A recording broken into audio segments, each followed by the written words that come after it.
자, 폼 관련 요 태그 보시면 이제 여러 가지가 있는데 일단은 양식 중에 보통 많이 우리가 접하는 게 가입입니다.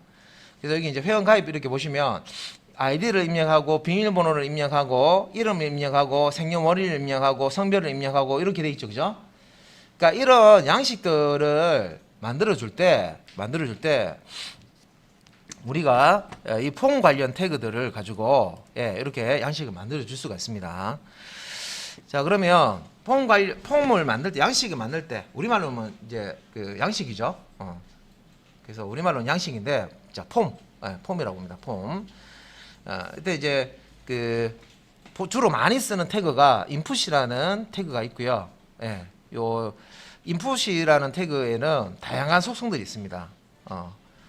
그리고 여러 데이터를 나열해서 보내주는 그런 방법과 다양한 폼 요소들을 같이 이제 보도록 하겠습니다. 폼에 관련된 내용입니다. 그래서 우리가 폼을 만들려면 일단은 폼 관련 태그들을 몇 가지 익히셔야 됩니다. 자, 여기 오른쪽에 보시면은 자, 트위터에 오신 것을 환영합니다 되고요. 회원 가입 폼이죠. 이것도 요 회원 가입 폼입니다.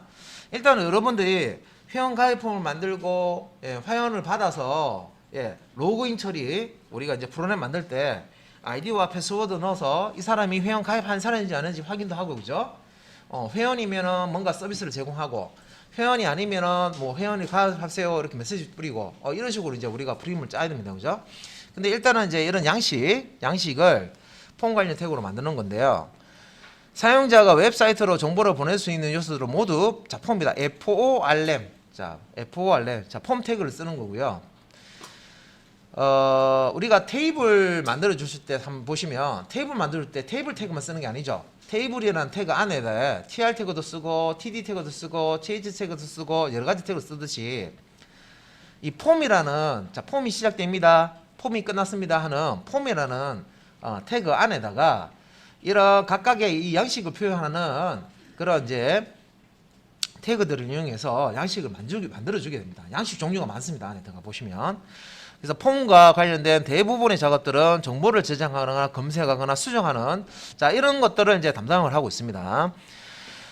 자, 요런 내용들은 데이터베이스를 기반으로 한다. 자, 이게 무슨 말이냐면 우리가 이런 회원 가입 폼을 만들고요. 전송 버튼을 누르면 이 내용이 어디에 저장되냐면 서버에 오라클이든 MySQL이든 MS SQL이든 이런 이제 DB 서버에 저장이 됩니다. 저장이 돼요.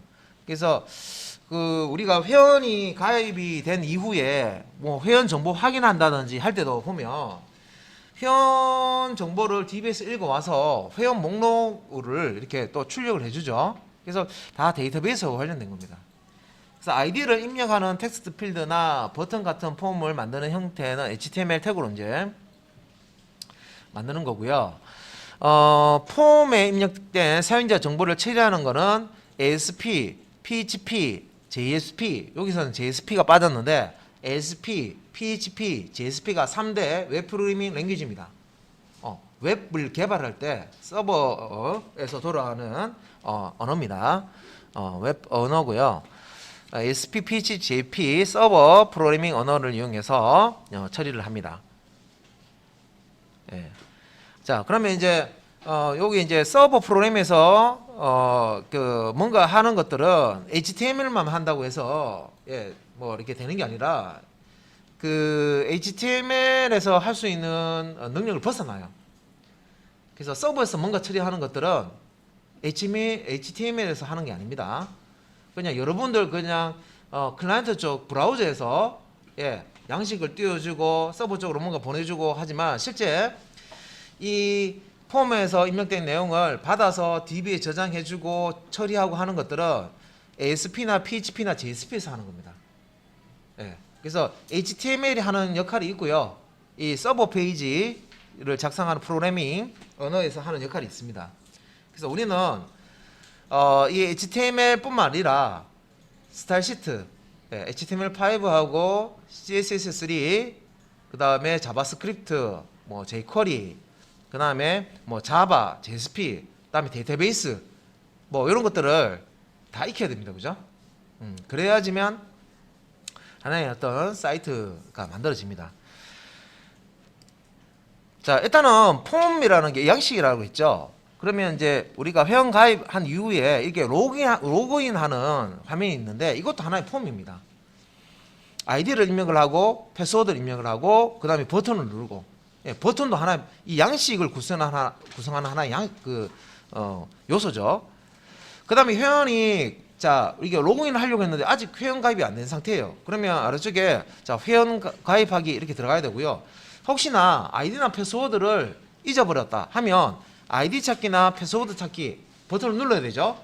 그리고 그런 버튼을 눌렀을 때 처리도 해줘야 되는데 이런 이제 화면을 이게 보여주려면 이런 폼을 작성을 하셔야 됩니다. 그래서 사용자가 아이디와 비밀번호 정보를 입력하고 로그인을 클릭할 수 있도록 화면을 만들어 주라는 거죠. 그래서 사용자가 입력한 아이디와 비밀번호가 웹서버로 보내지면 돼 있죠. 자, 우리 이제 JSP에서 예, 이 값을 받으려면은 예, 일단은 탐캣이라는 예, 와스가 이제 있어야 되고 그 와스 상에 이제 JSP를 우리가 홈 디렉토리에다가 올려놓으면 이 폼에 입력된 값을 예, JSP에서 받아서 DB와 연동이 되면서 그 DB에 요 내용이 이제 들어가고 그 다음에 이렇게 이제 로그인 할 때는 이 값을 실제 DB하고 비교를 해서 JSP가 확인한 다음에 그 결과값을 가지고 다시 이렇게 클라이언트 브라우저 쪽으로 출력을 해주게 됩니다.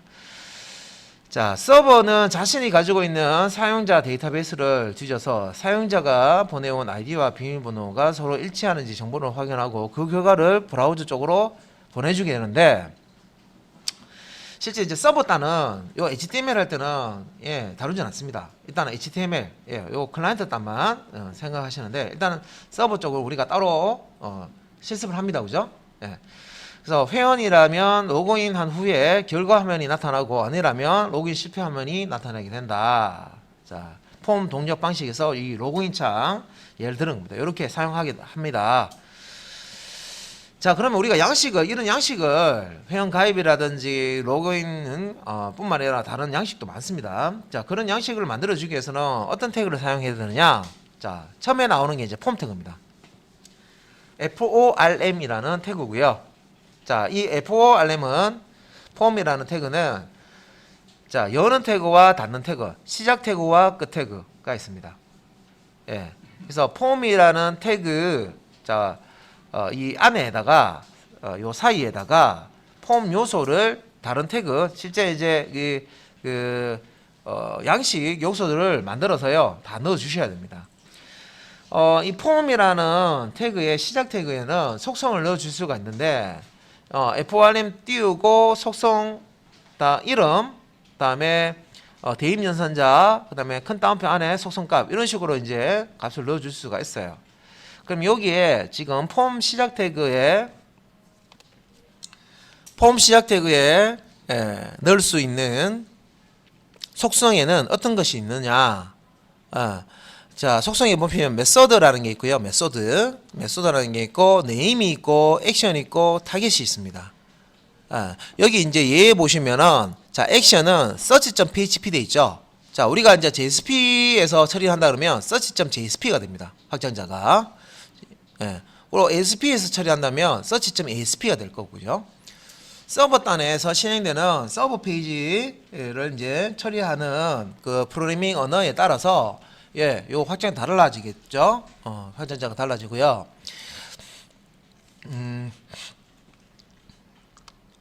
자, 여기 이제 그 메소드라고 되어 있는 부분이 지금 포스트라고 되어 있는데 자, 요 메소드부터 이제 설명을 드리면 사용자가 입력한 내용을 서버 쪽으로 자, 서버 프로그램 쪽으로 전송을 하는데요. 전송하는 방법을 선택을 해줍니다. 이 메소드라는 게. 그래서 이제 이게 크게 이제 두 가지로 나눠주는데, 자, 요 자리에, 자, 메소드라는 속성 값으로, 자, 포스트 아니면 get, 요 두 가지 값을 넘겨줄 수가 있습니다. 자, 그런데, 자, post, get, 자, 이 의미를 아셔야 되죠. 그래서, 자, post하고 get인데, 먼저 get을 보면요. 여기에 이제 메소드 값을 get을 주면, 우리가 이제 겟 방식을 이제 으로 서버단에 전송을 하겠다 하면 주소 표시줄에 사용자가 입력한 내용을 그대로 표시를 해줍니다. 256바이트에서 4096 바이트까지 데이터만 서버로 넘길 수가 있습니다. 제한이 있다는 거죠. 예. 그래서 뭐 여기 바이트를 킬로바이트로 환산을 했을 때 4킬로바이트죠. 4킬로바이트까지만 예, 서버로 넘길 수 있다 이런 뜻입니다. 자, 그러면 쉽게 예를 들면 우리가 주로 이제 검색창 같은데, 자, 네이버 있으니까 네이버 검색창에 검색을 하죠. 자, 검색을 예를 들어서 여기서 뭘로 할까요? 코로나. 자, 코로나로 검색할까요? 코로나19로 검색을 예를 들어서 한다 했을 때, 자, 요것도 양식입니다. 폼입니다. 폼. 검색 폼이잖아요. 그죠? 간단하지만 이것도 폼입니다. 그래서 전송 버튼을 눌렀을 때 이 네이버 검색 서버에 PHP든 ASP든 JSP든 그 중에 하나가 동작한다는 거죠. 동작을 하는데 서버단에 어떻게 전달이 되냐면 이 코로나19가 이런 식으로 전달됩니다. 여기 보세요. 예, server.naver.com 한 다음에요. 자, 요 뒤에 자, search.naver 돼 있고요. 물음표 뒤에 여기에 보면 자, 변수와 값 앰퍼센트로 이렇게 구분이 되어 있어요. 예. 자, 여기 한 덩어리, 두 덩어리. 자, 변수 값 쌍으로 되어 있는데 뒤에 보시면 제일 뒤에 쿼리는 코로나19 돼 있죠. 이게 뭐예요? 자, 네이버 서버야. 내가 지금 코로나19에 대해서 보고 싶어. 그러니까 여기에 대해서 검색해 줘라고 요청을 하는 겁니다. 서버 쪽에. 그런데 이런 정보가 주소창에 다 노출이 돼요. 내가 서버에 어떤 내용을 요청을 했는지 주소창에 이렇게 다 나와버려요. 이렇게. 자, 이렇게 요청하는 방식, 이렇게 서버에 이 코로나19라는 것을 전송을 하면요, 서버에 전송하면요, 다 노출을 해버려요. 이렇게 값을. 예, 이렇게 노출하는 방식이 겟 방식입니다. 겟 방식. 자, 그래서 다시 겟 방식 보면 주소 표시줄에 사용자가 입력한 내용을 그대로 드러냅니다. 맞죠? 사용자가 뭐 검색해달라고 시키는 건지, 예, 서버에 어떤 내용을 전송했는 건지 주소창에 그대로 노출을 해버립니다. 예, 그래서 이제 요게 겟 방식 특징입니다. 그리고 4kb까지 4096바이트 1024바이트가 1kb죠. 예. 그래서 4kb까지 데이터만 서버로 넘길 수 있다. 그래서 이 겟 방식은 자, 이게 어떤 내용을 요청했는지 이런 변수와 값이 다 노출이 되어 버리기 때문에 해킹에 약합니다. 해킹. 보안에 약해요. 그래서 이런 거 주소에 어떤 내용이 떴나라는 거 이런 거를 확인을 해서 이걸 가지고 해킹을 시도를 합니다. 예. 해킹할 때. 그래서 이제 보안에 약해요. 예. 그래서 보통 이제 이런 방식을 쓰지 않고요. 그래서 노출하지 않고요. 감추는 방식을 씁니다. 그 방식이 포스트라는 방식이에요. 그래서 여기 위에 보면 예제에도 폼에 메소드를 포스트라 해놨죠. 그죠? 포스트. 외부에 이게 내가 서버에 전달하는 내용을 노출시키지 않고요. 캡처라 해가지고요. 싹 숨겨가지고 딱 서버에 보내줍니다. 예. 그래서 여기 이제 포스트에 보면 대부분 이 방식을 사용합니다. 돼 있죠. 자, 사용자의 입력을 표준 입력, 스탠다드 인풋으로 넘겨주기 때문에 입력 내용의 길이에 제한받지 않는다. 자, 여기서는 4kb까지죠. 포스트 겟 같은 경우에는. 근데 포스트 같은 경우에는 입력 내용의 그 길이에 제한이 없다. 제한받지 않고 사용자가 입력한 내용이 드러나지 않도록. 자, 여기는 드러난다고 그랬습니다. 겟 방식은. 포스트는 드러나지 않도록 감춰준다고 그랬죠. 예. 그래서 보안을 좀 이제 신경을 써야 되는 어떤 이제 그런 페이지를 작성하실 때는요. 포스트 방식으로 값을 전달을 해 주셔야 됩니다. 자, 그 다음에 이제 네임이라는 게 있습니다. 폼에 이제 그 쓸 수 있는 척선 중에 네임이 있는데, 폼의 이름을 주는 거예요. 폼 이름이 뭔지. 그래서 한 문서 안에 폼이 여러 개일 때, 폼들을 구분하기 위해서 이름을 달 수가 있습니다. 이름을 자, 달아야 될 때, 폼의 이름을 달아야 될 때, 네임 속성을 쓰시면 되고요. 그 다음에 이제 액션이라는 게 있습니다. 자, 여기 보시면 얘기해도 액션이 있죠? 자, 이 액션이라는 속성은요, 어떤 값을 가지냐면, 폼 태그 안에 내용들을 처리해 줄 서버상의 프로그램을 지정해 줄 수가 있습니다. 자, 이렇게 보시면 돼요. 자, 여기 이제 폼이라는, 자, 이 태그로 지금 양식을 만들었죠? 얘는 투수예요, 투수. 투수. 자, 투수가 누구한테 공을 던지죠? 포수한테 공을 던져, 포수한테. 야구와 좀 아시잖아요, 그죠? 야구 조금은 아시죠? 던지는 사람을 투수라고 그러고, 예, 공을 받는 사람을 포수라고 그러죠? 타자가 딱 서고 있는데, 투수가 공을 탁 던지면 포수가 탁 이렇게 받잖아요, 그죠? 앉아서. 예. 자, 그러면 요 포수 역할을 하는 게 누구냐면, 예, 요 액션, 예, 액션 속성 안에 있는 요 페이지입니다. 이게 PHP 페이지가 될 수도 있고, JSP 페이지가 될 수도 있고, ASP 페이지가 될 수가 있어요. 그리고 양식에 입력된 내용을요, 우리가 전송 버튼 누르면, 자, 요 액션이라고 되어 있는 속성, 요 값에, 예, 여기 이제 어떻게 보면 목적지 주소라고 생각하시면 돼요. 포수. 예, 이쪽으로 값을 다 던져줘요. 양식에 입력된 값을. 그러면 이 서버 페이지에서 값을 다 받습니다. 받아서 처리를 하겠죠. 뭐 DB 저장을 하든 뭐 그거를 뭐 계산을 하든 처리를 한단 말이에요. 서버 페이지에서. 자, 액션은 폼 태그 안의 내용을 처리해줄 서버상의 프로그램을 지정한다. 경로, 주소가 이제 온다는 거죠. 그 다음에 이제 타겟은 뭐냐? 여기는 타겟은 없지만, 자, 액션 태그에서 지정한 스크립트 파일을 현재 창이 아닌 다른 위치에서 열도록 해준다라고 되어 있습니다. 예, 요 액션, 이렇게 이제, 요 페이지 전달되는 목적지 있죠, 그죠? 이 페이지로, 전환이 되는데, 현재 그 페이지가 아닌, 다른 창에, 예, 현재 창이 아닌 다른 위치에서 이제 요 액션이 일어나도록 해줍니다. 타겟. 자, 그래서 이제 그 여기 이제 예제에 지금 폼 태그 안에다가 인풋 태그 사용해서요. 자, 인풋 타입은 텍스트 했죠. 이게 뭐냐면 텍스트 입력을 할 수 있는, 예, 입력 창을 출력해달라 이런 의미입니다. 자, 인풋이 입력이잖아요. 텍스트를 입력할 수 있는 창을 만들어 달라 하는 요런 이제 명령이 되겠습니다. 태그죠. 그래서 요 이제 인풋 태그 한번 밑에 더 보시면 요거는 이제 그 타입이 서브밋이네요. 서브밋인데, 자, 타입을요 텍스트라고 하면 입력 상자가 만들어지고요, 서브밋이라고 넣으면 버튼이 만들어져요. 이 서브밋은 전송 버튼입니다. 전송 기능을 가지고 있는 전송 버튼. 예. 그래서 여기 이제 검색이라고 밸류 값을 줬죠. 예, 여기 검색이라고 뜹니다. 그죠? 그럼 여기 이제 검색 대신에 전송이라고 하면 버튼 위에 전송이라고 나옵니다. 그래서 검색어를 여기에 입력을 하고 검색 버튼을 클릭을 하게 되면, 자, 여기, 자, 입력 상자에 있는 요 내용이 웹서버로 전달이 됩니다. 자, 전달이 되는데 실제 목적지거든요. 웹서버 안에 있는 search.php 페이지로 전달이 된다 이 말입니다. 요 소스에서는. 그래서 요 이제 서버 상에 돌아가는 요 search.php가 요 이제 클라이언트 양식에서 입력받은 이 입력 값을 받아서 이제 실행을 하게 되고요. 그 실행 결과를 다시 클라이언트 브라우저 쪽으로 출력을 되돌려 주게 됩니다. 결과 값을.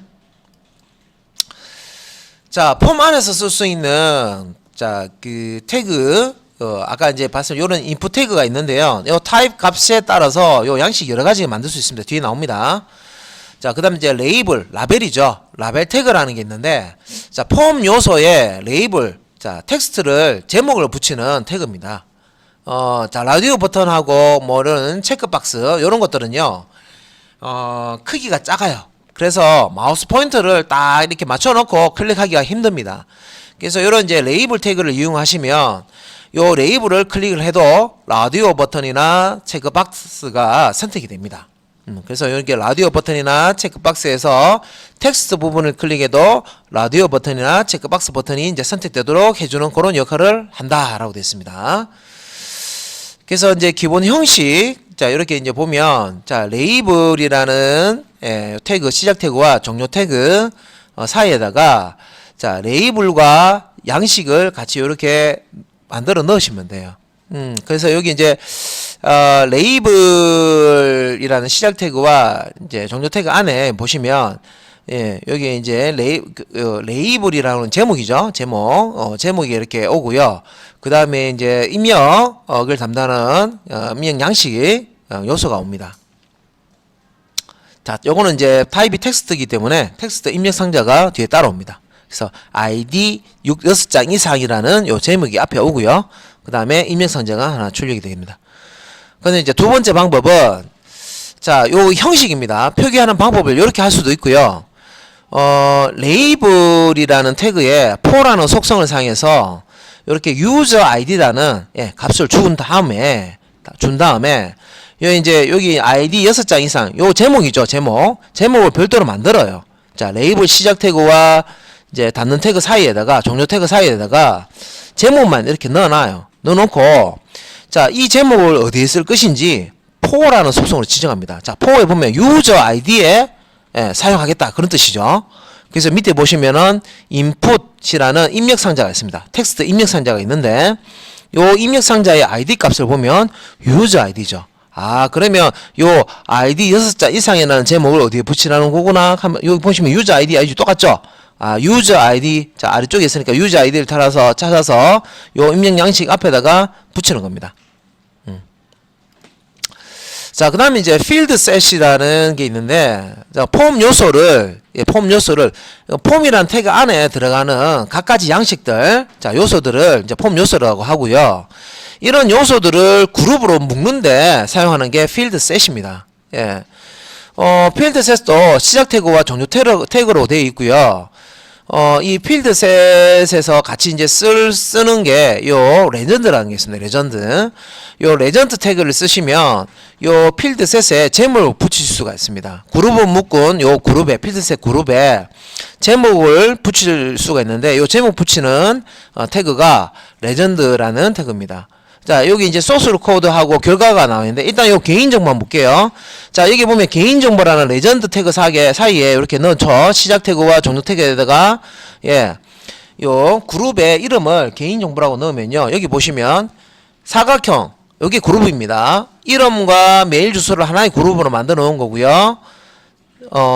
요 개인정보라는 게 요 사각형 그 위에다가 이렇게 간판처럼 이렇게 딱 들어갑니다. 자, 레전드 태그 사용하면 이렇게 출력이 된다는 거죠. 자, 필드 셋 시작 태그가 있고요. 여기 어디서 끝나냐면 자, 슬래시 필드 셋 여기까지 끝납니다. 그러면 이제 요 필드 셋이 자, 감싸고 있는 예, 폼 요소는 어떤 게 있느냐? 자, 여기 보면 자, UL 태그가 있고요. 요 UL 태그 배웠는데 UL 태그는 무슨 태그? 목록 태그입니다. 예. 비순차 목록이죠. 그죠? UL 태그. 자, 비순차 목록 UL 태그 안에다가 자, li 태그 사용해서 자, 항목을 만들어 주죠. 리스트 아이템입니다. 그죠? 자, 리스트 아이템 li 두 개가 있고요. 자, 여기 보시면 이름, 이메일 주소 두 줄 있죠?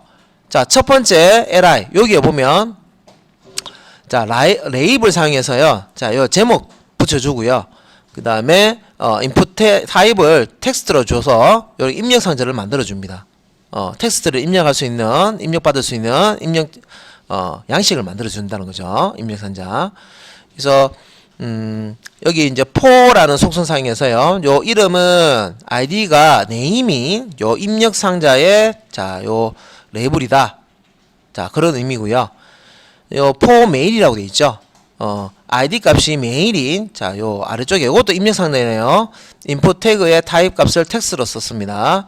자, 요 입력 상자. 자, 메일 주소라는 요 제목은 메일 아이디를 가지고 있는 요 메일 아이디 여기 있네요. 그죠?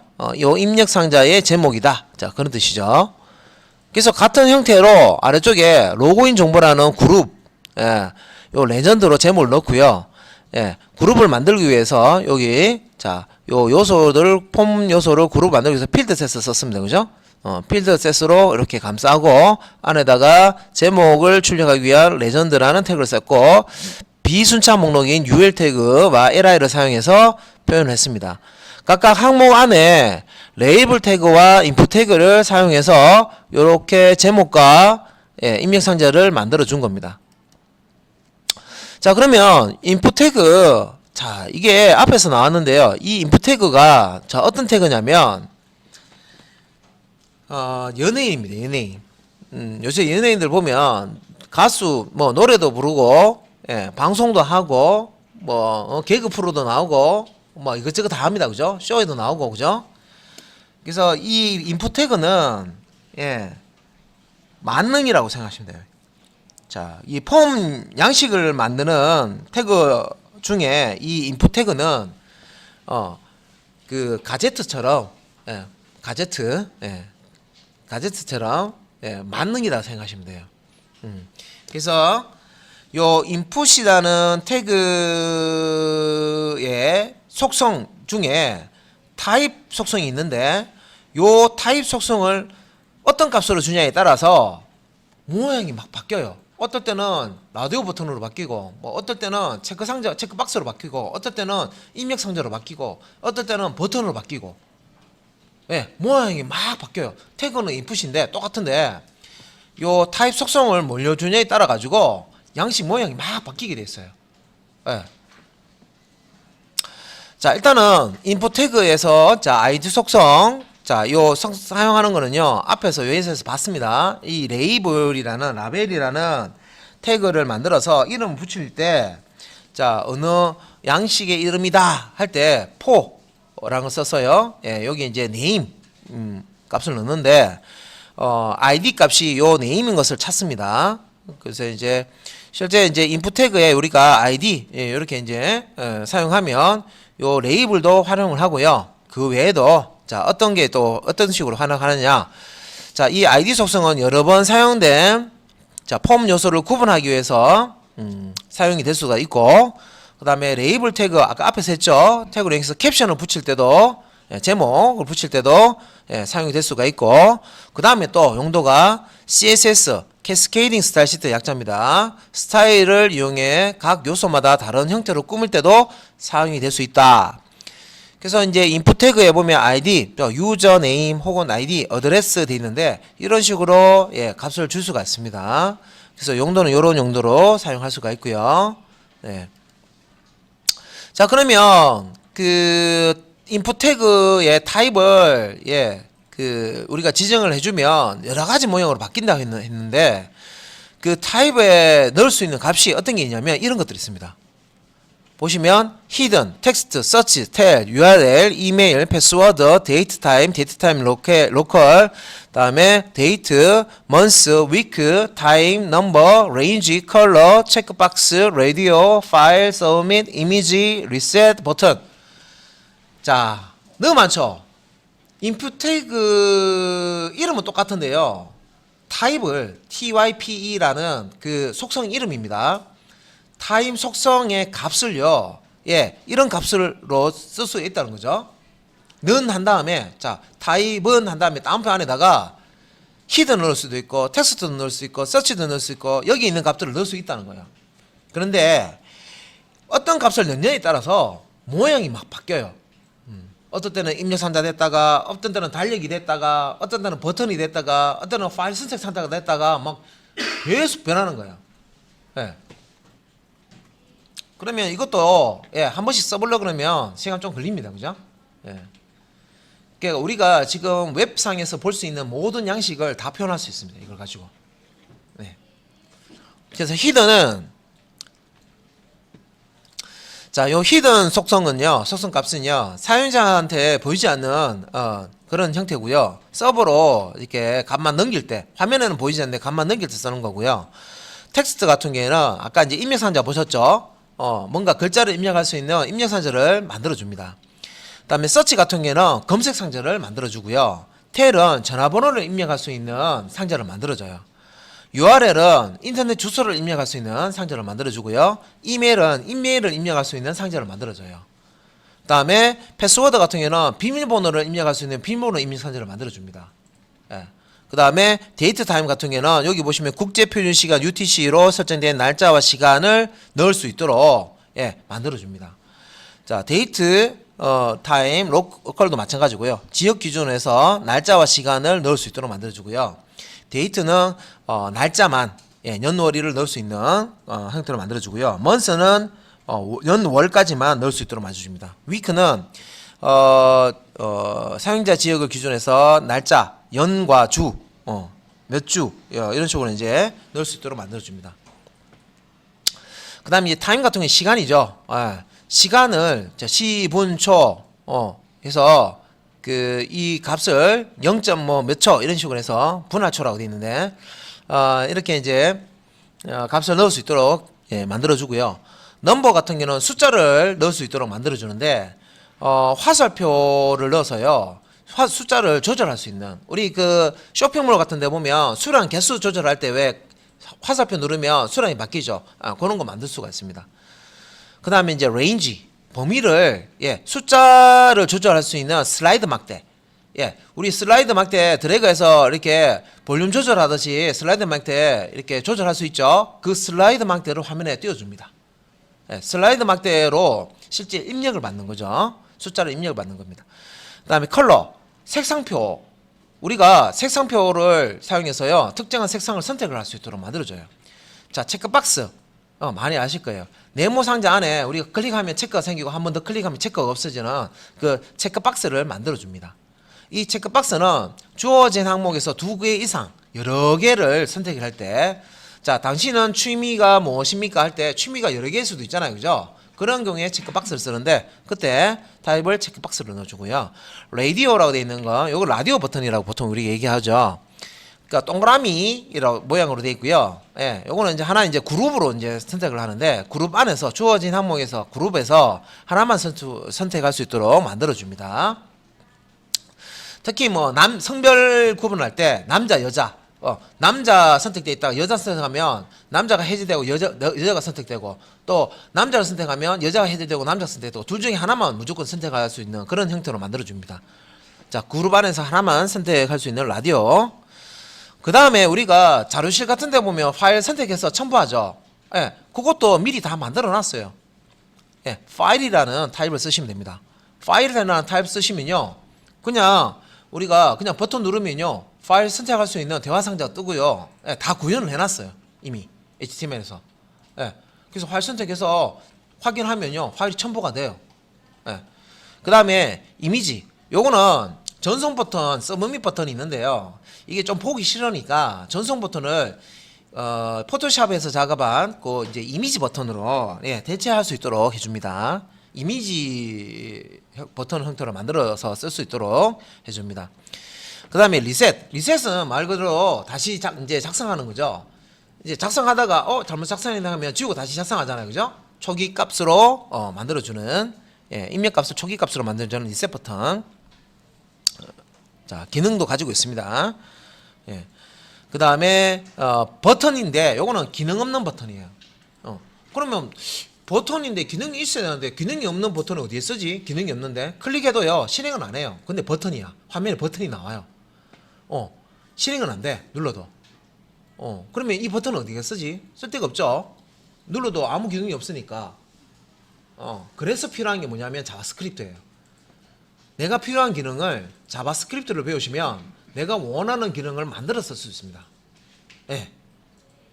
만들어 쓰면 돼요. 만들어 붙여 넣으면 돼요. 내가 클릭했을 때 창을 여러 개 막 띄우는 기능을 만들고 싶다. 그러면 자바스크립트를 만들어 주시면 돼요. 그럼 버튼 탁 누르면 막 여러 개 창이 다다닥 뜨는 거예요. 창을 정렬하는 기능을 만들고 싶다. 그러면 그 기능을 자바스크립트로 만들어 놔요.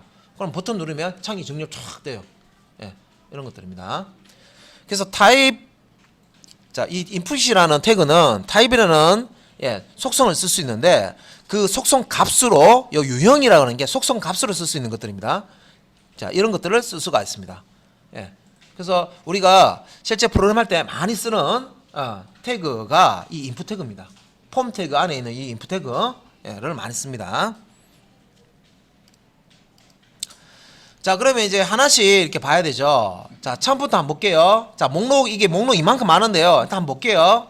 자, 세부적으로. 자, 인풋 태그 안에 타입을 히든 주면 화면상에 폼이 보이지 않는다. 자, 폼을 서버로 전송할 때, 자, 서버로 함께 전송되는 요소다. 자, 화면에는 안 보이는데 존재는 해요. 투명 인간, 자, 예를 들면 투명 인간은 존재합니까? 안 합니까?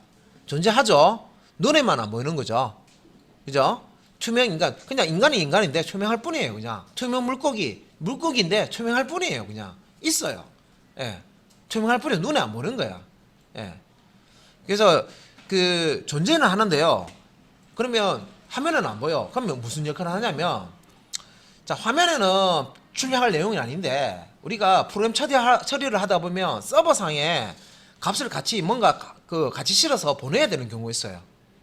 화면에 노출용이 아니라 서버 페이지한테 전달해야 되는 내용이 있어요. 예. 자, 그런 내용들은 요 타입을 히든으로 해서 전달합니다. 그 다음에 이제 패스워드. 자, 여러분들 암호 입력할 때 보통, 자, 요것도 사이트 보면 확실해요. 우리 자, 들어가 볼게요. 자, 로그인 창 이렇게 띄워보겠습니다. 암호 비밀번호 같은데 한번 넣어보시면, 비밀번호 이렇게 넣으면 다 뭐가 뜹니까? 별표나 동그라미 뜨죠? 안 보이죠? 요거 만드는 거예요. 요거 양식. 예. 인풋 태그에 타입 값을요, 패스워드라고 넣으면 화면에 이거 뜹니다. 이거.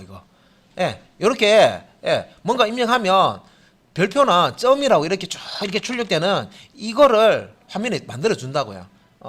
어렵게 만들 필요도 없어요. 그냥 요것만 아시면 돼요. 그러면 쭉 만들어집니다. 자, 비밀번호 입력란에 별표나 점을 찍어주는데 글자 개수만큼 찍어줍니다. 예. 그 다음에 이제 타입을 텍스트라고 주면, 예, 한 줄짜리 텍스트 입력 필드가 만들어집니다. 입력 상자. 예, 주로 아이디 입력이나, 예, 주로 이제 아이디 입력이나 뭐 이름, 주소, 뭐 텍스트, 이런 것들을, 그래서 타입은 텍스트 돼 있는데 요 타입 속성 뒤에다가, 예, 다운표 안에다가 텍스트라고 주면 뭔가 입력을 할 수 있는 상자가 만들어진다는 거죠. 한 줄짜리. 그죠? 보통 이제 이름이나 아이디 뭐 이런 거 입력하는 거 창에 다 이걸로 만드는 겁니다. 예. 밑에 자, 텍스트 필드와 패스워드 필드 속성이 있는데 자, 인풋 태그에 자, 타입을 히든으로 준다. 자, 타입을 패스워드로 준다. 자, 이거 의미를 일단 알아야 됩니다. 자, 태그의 속성입니다. 속성. 타입이라는 이 속성을요, 인풋 태그 시작 태그에 속성으로 넣는데, 이 값을 히든으로 주느냐 패스워드로 주느냐 텍스트 주느냐에 따라서 화면에 나타나는 게 다르다는 거죠. 그래서 요 텍스트라는 값을 주게 되면 한 줄짜리 텍스트를 입력할 수 있는 필드를 만들어주고, 우리 로그인 할 때 아이디는 이 텍스트 타입으로 보통 합니다. 그리고 패스워드 입력하는 거 있죠. 패스워드 입력란, 그거는 타입을 패스워드 타입으로 합니다. 예. 자, 그리고 이제 밑에 텍스트 필드와 패스워드 필드의 속성이라고 해서요. 여기에 이제 보시면은 패스워드 필드에는 밸류 속성이 없다 돼 있죠. 자, 여기 이제 name과 사이즈와 밸류와 맥스 랭스 이런 것들이 있는데, 추가적으로 더 이제 여기 따라오는 속성들입니다. 그래서 name이라는 속성은 말 그대로 name은 이름이잖아요. 네, 그래서 텍스트 필드를 구별할 수 있도록 이름을 붙여주는 거고요. 입력 상자가 하나만 쓰는 게 아니라 여러 개 쓰거든요. 뭐 주소도 입력할 수 있고, 이름도 입력할 수 있고, 뭐 취미도 입력, 그러니까 글씨 입력해서 입력하는 것들은 다 이제 입력 상자로 만들 수 있기 때문에 이름을 줘서 구분을 해야 됩니다.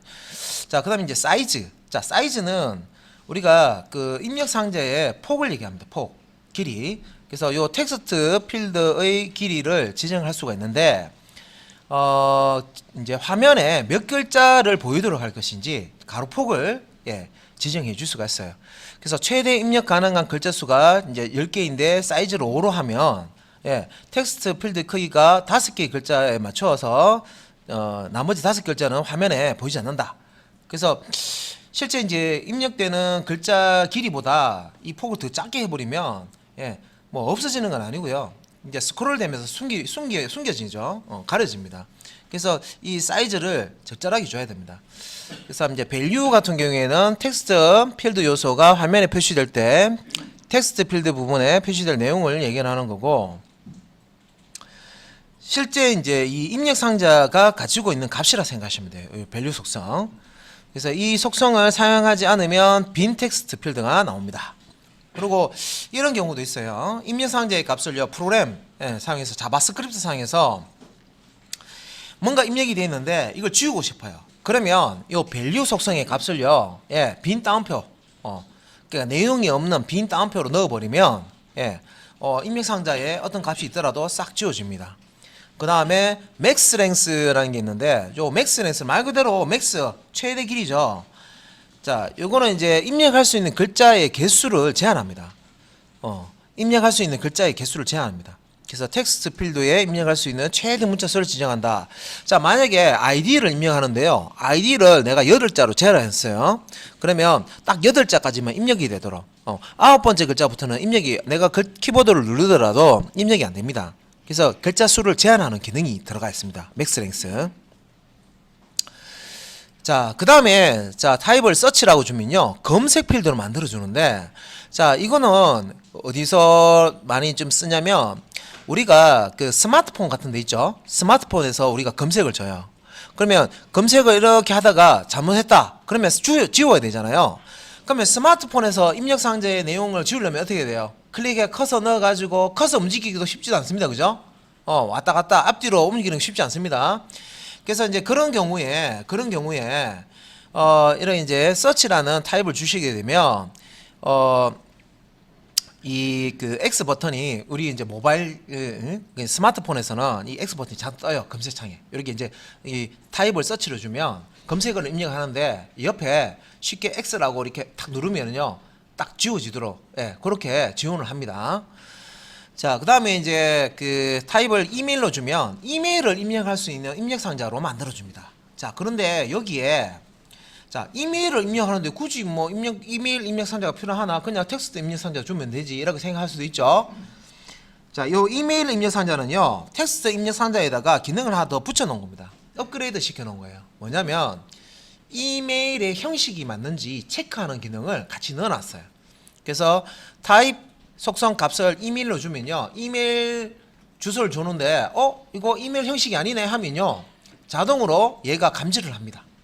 얘라. 예. 그래서 메일 주소 형식을 자동 체크한다 돼 있죠.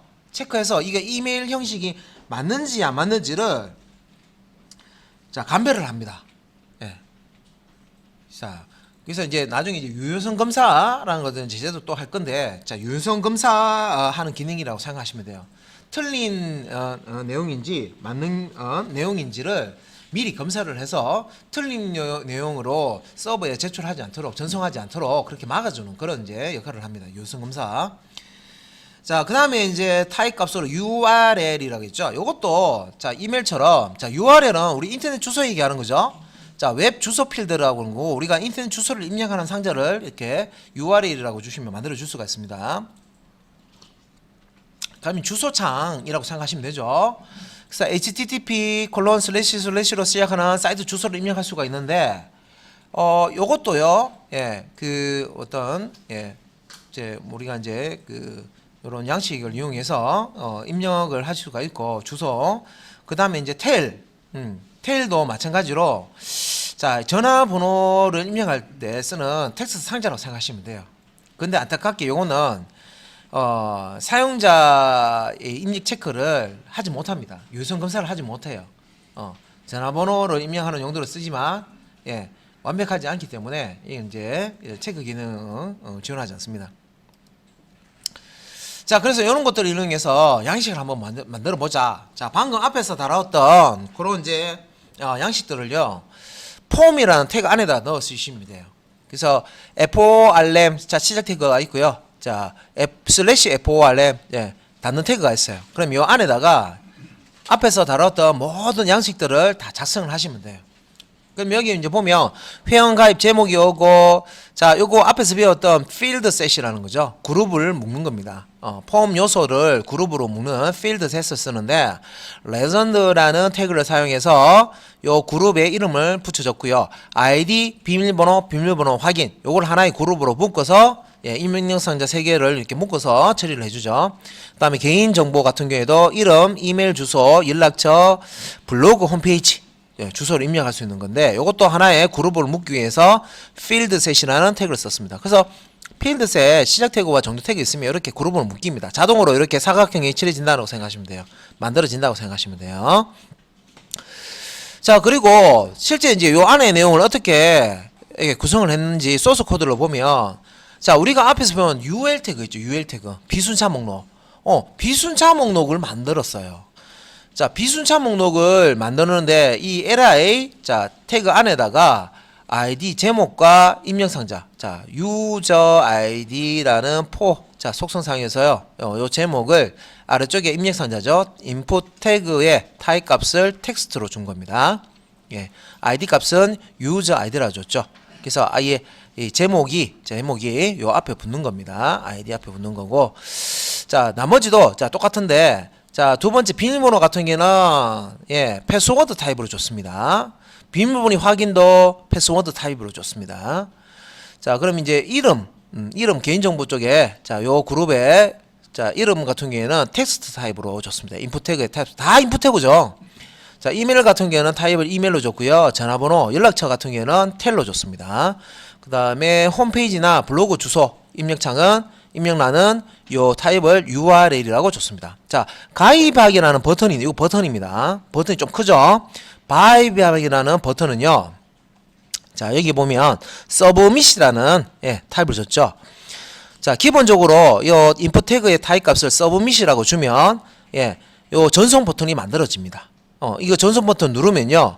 지금 요 폼 태그, 시작 태그는 없지만 액션이라는 속성에 서버 페이지 주소가 있으면요. 그쪽으로 이 내용, 입력된 내용을, 여기서 입력된 내용을 전달을 해 주게 되어 있습니다. 자, 그 외에 또 어떤 것들이 있냐면, 자, 인풋 태그의 타입을요, 넘버라고 주면요. 자, 여기 보시면, 파이어폭스, 자, 크롬이나 익스플로러에서 우리 쇼핑몰 같은 데 보시면요. 수량 개수 이렇게 보면 이게 스핀박스라 그러는데 이거 눌러 가지고 수량 바꾸는 거 있죠. 예, 그런 형태로 만들어 줍니다. 그래서 이제 숫자만 입력받는 그런 이제 입력 상자라고 생각하시면 돼요. 그리고 여기 이제 그 속성으로 이제 보면 민이하고 맥스가 있는데 숫자를 입력받는데 최소 값과 최대 값을 지정해 줄 수 있어요. 요 범위의 값만 숫자 값만 입력을 받겠다 이거죠. 그리고 디폴트 값도 줄 수가 있습니다. 그냥 수량을 기본적으로 한 개가 기본이잖아요. 0개를 구매하겠다 말도 안 되죠. 그래서 쇼핑몰 같은데 이렇게 보시면 옵션 딱 선택하면요 기본 한 개라고 뜹니다. 그래서 기본값 value라는 속성에 기본값을 줄 수 있어요. 자, 지금 민은 하나고요 1이고요 맥스는 5죠. 내가 뭔가를 구매하는데 요 숫자를 5까지 넣을 수가 있고요. 제일 작은 숫자는 1까지 넣을 수가 있어요. 예, 0이나 마이너스 값이나 5를 초과하는 6, 7, 8, 9 요런 숫자들은 입력이 안 되도록 완전 봉쇄해버립니다. 예전에는 이걸 자바스크립트를 사용해서요 프로그램을 다 짰어요. 이거 오류 검사하는 거 자바스크립트 다 짜줬어요. 예, 예전에는 유효성 검사하는 거를요 프로그래머가 하나하나 다 프로그램을 짜줬는데 지금은 HTML5 웹퓨전에서는요 그 예전에 많이 작업했던 것들을 다 포함을 해서 HTML에서 다 제공을 해버려요. 예, 굳이 우리가 따로 작성할 필요 없어요. 그런데 자, 이런 기능들이 완벽하냐? 그렇지는 않습니다. 예, 유효성 검사를 그러면 자바스크립트 안 쓰고 다 할 수 있느냐? 그렇지는 않아요. 우리가 사이트를 만들어 보면 빠져있는 것들도 있어요. 그래서 그런 부분들은 자바스크립트를 익혀서 직접 우리가 작성을 만들어 줘야 돼요. 개발을 해줘야 돼요. 유효성 검사하는 거 체크하는 거를 만들어 줘야 됩니다. 자, 그 다음에 이제 타입의 레인지라는 게 있습니다. 레인지는 우리 슬라이드 바 아시죠? 슬라이드 꼭 그 볼륨 같은 거 조절할 때 슬라이드 바 쓰시잖아요, 그죠? 예, 그 슬라이드 바 나온다고 생각하시면 돼요. 예, 요거 마우스로 꼭 눌러가지고 드래그 해가지고 여기 위치를 조정할 수 있어요. 예, 그래서 이 레인지도 자 숫자를 입력하는 건데 이제 이런 타입이 아니라 이게 이제 슬라이드 바로 입력하는 거예요. 그러니까 슬라이드 막대를 사용해서 숫자를 입력하는 건데 요것도 자 민 값과 맥스 값, 그러니까 최소 값과 최대 값을 지정해 줄 수가 있습니다. 예. 그래서 제일 이제 앞쪽에 요 부분이 이제 최소고요. 제일 뒤쪽이 최대 값이 되는 겁니다. 슬라이드를 앞쪽으로 앞쪽으로 당기면 1이고요. 제일 뒤쪽으로 당기면 5가 된다는 거죠. 가운데 값은 우리가 슬라이드로 조정해서 2든 3이든 4든 가운데 값 이렇게 조정을 하면 되죠. 자, 그래서 슬라이드 기본 위치는 1이라고 해놨기 때문에 지금 좌측편에 이렇게 슬라이드가 붙어 있는데 파이어폭스나 크롬 뭐 익스플로러나 엣지 같은 데서 이렇게 보게 되면 다 이 좌측에 이렇게 슬라이드에 이렇게 조절바가 이렇게 좌측에 붙어 있는 거 보이실 겁니다. 왜? 밸류가 1, 초기값이 1이기 때문에. 자, 그래서 이제 요거 이용해서 폼을 이제 또 만든 거예요. 그래서 여기 참여 인원, 자, 최대 10명 있죠. 그다음에 주요 물품 1인당 5개라고 했죠. 그죠? 그러면 요런 부분에 우리가 예전 같은 경우에는 최대 10개라고 최대 10명이라고 하면 11을 입력하면 입력 안 되도록 프로그램 따로 작성을 해야 됐거든요. 근데 지금은 이제 그럴 필요 없어요. HTML에서 그런 기능들을 다 포함하고 있어요. 지금. 예, 5에서 퓨전에서는. 그래서 뭐만 해주면 되느냐? 자, 보시면 자, 레이블은 제목입니다. 그죠? 제목이고 요 멤버 아이디를 가지고 있는 요 임명상지의 제목으로 참여 인원. 자, 그래서 요 참여 인원 최대 10명. 예, 그렇게 있죠. 자, 스몰 태그가 있는데 기존 크기보다 조금 작게 출력하는 태그입니다. 스몰 태그 사용했고요. 자, 레이블 태그 안에다가 스몰 태그를 넣어 가지고 이렇게 출력을 했고요. 자, 인풋 태그에 넘버라고 있죠. 자, 넘버는 숫자를 자, 입력할 수 있도록 만들어준다. 자, 숫자를 입력하는데, 자, 여기에 보면 기본값은 1이고요. 민값은 0이고, 매스값은 10입니다. 예, 참여 인원이 0명일 수도, 참여 아무도 안 할 수도 있다. 그죠? 그래서 민값은 0으로 주고요. 예, 최대 10까지만 입력할 수 있도록 해주고요. 스텝은 1이라고 했죠. 자, 이 스텝은 뭐냐면, 우리가 1.5명, 2.5명, 이렇게 세질 않죠. 예. 그러니까 통계치에는 2.5명당 1명 이렇게 얘기할 수는 있지만 실제 사람 수 셀 때는 2.5명, 그러니까 2명하고 사람 반토막 이렇게 안 세잖아요, 그죠? 예. 그래서 그 여기서는 이제 요 숫자를 증가시킬 때 0에서 1, 1에서 2 이런 식으로 일씩 증가되거나 감소되도록 그렇게 만들어 주겠다는 거죠. 스텝. 예. 자, 그 다음에 이제 아래쪽에 요 부분도 지원 부품이라 했는데 똑같은 이제 인풋 태그의 타입이 넘버입니다. 똑같은 거고요. 여기는 자, 기본 값이 1이고요. 밸류 값이 1이고요. 민 값은 0, 맥스 값은 50 해놨습니다. 그죠? 예. 맥스 값은 50 해놨고요. 스텝은 5라고 했죠. 사이즈는 5라고 했는데 이 사이즈는 가로폭입니다. 그죠? 가로폭이고 자, 여기에 이제 보면 스텝은 5라고 했죠. 아, 그러면 이거는 이거예요. 0에서 5. 5에서 10 이렇게 5씩 증가되는 거 그걸 얘기하는 거예요. 예. 자, 그리고 이 민값은 0이고 매스값은 50이라고 했기 때문에 여기 들어갈 수 있는 값은 0에서 50 사이의 값인데 5의 배수. 자, 0에서 50 사이에 있는 5의 배수 값을 넣을 수 있다. 이런 말입니다. 자, 그다음에 그 밑에 이제 슬라이드 바 나오는 거 요거는 이제 레인지라는 자, 숫자 입력할 때 자, 타입 값을 레인지라고 주게 되면 슬라이드 바 형태로 숫자를 예, 입력할 수가 있습니다.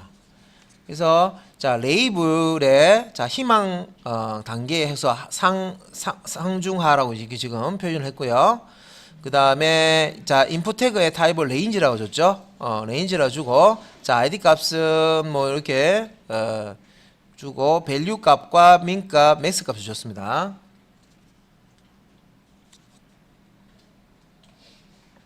그래서 자, 기본 값은 밸류 1이고요. 민 값 최소 값이고요. 맥스 값은 3입니다. 그래서 이제 희망 단계가 3단계죠. 그래서 하, 중, 상이 있으면 1이면 하, 2면 중이고 3이면 상. 이걸 의미하겠네요. 그죠? 예. 그 3개의 값만 예. 자, 이렇게 선택할 수 있도록 슬라이드로 그렇게 이제 이런 양식 폼을 만들 수가 있다. 요거 활용해서 자, 그다음에 자, 라디오 버튼이라고 보통 얘기하는 건데요. 라디오 버튼 그다음에 체크박스는 상당히 많이 씁니다. 라디오 버튼은 여기 보시면 이제 동그라미 앞에 요 동그라미 빈 동그라미 여기 있죠. 그죠? 그 선택하면 여기에 점이 탁 들어가요. 예, 요거 라디오 버튼이죠. 그 다음에 이제 체크박스는 사각형으로 생겼는데 체크하면 체크 모양이 들어가고요. 한 번 더 누르면 체크가 없어지죠. 그래서 이제 체크박스. 그래서 타입을 라디오로 주든지 안 그러면 타입을 체크박스로 줘서 이렇게 라디오 버튼이나 체크박스를 쓸 수 있는데 체크박스는 여러 개의 항목을 선택할 때 보통 체크박스를 쓰고요. 라디오 같은 경우에는 여러 개 중에서 하나만 딱 선택하게 만들 때 이 라디오 버튼을 씁니다. 그래서 라디오 같은 경우에는 어떤 그룹명이라는 그런 이제 그걸 좀 아셔야 돼요. 그래서 하나의 그룹을 만들어서 그 그룹에서 하나만 선택될 수 있도록 하는 게 라디오 버튼인데 규칙이 있어요. 그러니까 요 네임이라는 속성이 있는데 네임이라는 속성을요 동일하게 주는 겁니다. 하나의 그룹을 만들 때 같은 이름을 주시면 돼요. 그래서 라디오 버튼이나 체크박스가 여러 개 있을 경우에 자 서버의 폼 프로그램에서 라디오 버튼이나 체크박스를 구분하기 위해서 이름을 지정할 수가 있고 라디오 버튼은 여러 개 중에서 한 가지만을 선택하는 것이기 때문에 관련 있는 그룹끼리 네임 속성 값을 똑같이 만든다 이겁니다. 자 네임 속성 라디오 버튼 같은 경우에는 네임 값을 똑같이 만들어주면 하나의 그룹이 된다 그런 뜻이고요. 자 밸류 속성은요 값이죠 말 그대로 라디오 버튼이나 체크박스를 서버로 알려줄 때 넘길 값을 지정해 줄 수가 있습니다. 그래서 자, 이 값은 영문이거나 자, 숫자여야 하고 자, 필수 속성이다라고 되어 있습니다. 자, 서버상에 이제 넘겨주는 값을 가지고 있는 거죠. 그 다음에 체크드라고 되어 있죠. 그래서 요 라디오 버튼의 항목에서 처음에 아무것도 선택되지 않은 상태에서 뭔가 선택된 상태로 출력이 되고 싶어요. 그러면 화면에 이렇게 체크된 상태로 출력하고 싶다 그러면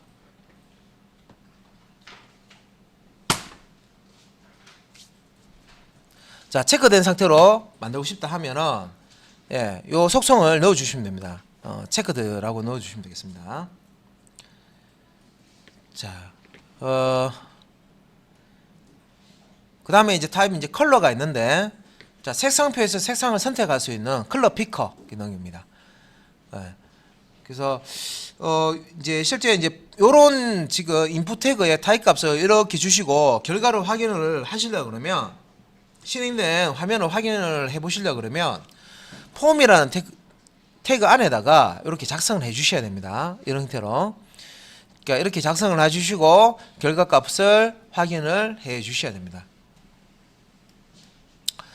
자, 그 외에도 자, 데이트, 먼스, 위크, 날짜하고 관련된 게 있고요. 타임이나 데이트 타임, 자, 이게 시간이 들어가는 거죠, 그죠? 날짜와 시간, 중요한 게 있는데, 자, 이런 것도 이제 많이 씁니다. 우리가 어떤 기간이라든지 날짜 같은 거 이제 입력할 때, 예전에는 이것도 자바스크립트 다 만들어줘야 됐어요. 개발을 다 해줬어요. 뭔가 날짜 선택할 때 달력이 뜨게 하기 쉽다. 그러면 그런 달력 스크립트를 어디서 소스를 가져오든지 직접 만들어줘야 됐어요. 근데 지금은 HTML5에서 이 기능을 다 제공합니다.